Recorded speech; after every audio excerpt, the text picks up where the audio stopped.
ইসলাম কায়েম হবে, না হয় ইসলামকে প্রতিষ্ঠা করার জন্য, দ্বীনকে কায়েম করার জন্য আমাদের জীবনের শেষ রক্তবিন্দু দিয়ে আমরা শাহাদাতের নজরানা পেশ করবো ইনশাআল্লাহ। আমাদের চূড়ান্ত সিদ্ধান্ত নেওয়ার সময় এসেছে। আমরা সত্যিকার অর্থে নিজেদেরকে একজন মুসলমান বানাতে চাই, আমরা নবীর খালি উম্মত হতে চাই, আমরা কোরআনের আদর্শের সৈনিক হতে চাই, আমরা আল্লাহর প্রিয় বান্দা হতে চাই। আর এই পথ একটাই, সেই পথ হলো ইসলাম। ইসলাম ছাড়া বিকল্প কোনো পথ নেই। আল্লাহর প্রিয় বান্দা হওয়ার জন্য দ্বিতীয় কোনো পথ আমাদের সামনে নেই, ঠিক কিনা? আমরা যদি বিশ্বাস করি ইসলামের এই পথ হচ্ছে সিরাতুল মুস্তাকিমের পথ, এই পথ হচ্ছে জান্নাতের পথ, এই পথ হচ্ছে কল্যাণের পথ, তাহলে এই পথে পিছপা হওয়ার, অলস হয়ে বসে থাকার কোন সুযোগ আমাদের নেই। আজকে প্রিয় ভাই বন্ধুগণ, যেই সময় আমরা এখানে ঈদ মিলনের অনুষ্ঠান করছি, যে সময় আমরা ঈদ উদযাপন করছি, আজকের এই দিনেও আমার ফিলিস্তিনের মুসলমানদের, নিরীহ মুসলমানদেরকে নির্মমভাবে হত্যা করা হচ্ছে। গতকালকেও 70 জন নিরীহ ফিলিস্তিনিকে হত্যা করা হয়েছে। ঈদের দিনেও ফিলিস্তিনিদেরকে হত্যা করা হয়েছে। আজকে 60,000-এর মতো ফিলিস্তিনিদেরকে হত্যা করা হয়েছে।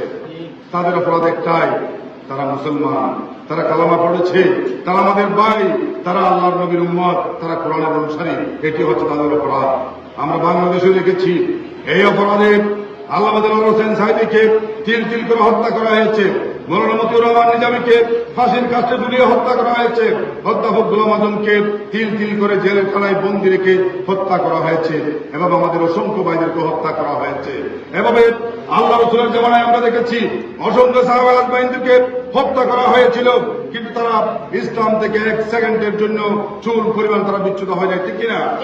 আজকের এই সময়ে আমরাও বলতে চাই, আমাদেরকে হত্যা করা হোক, আমাদেরকে গুম করা হোক, খুন করা হোক, জেলে বন্দী করে রাখা হোক না কেন, আমরা ইসলামের এই পথ থেকে 1 সেকেন্ডের জন্য 1 চুল পরিমাণ আমরা সরে যাব না ইনশাআল্লাহ।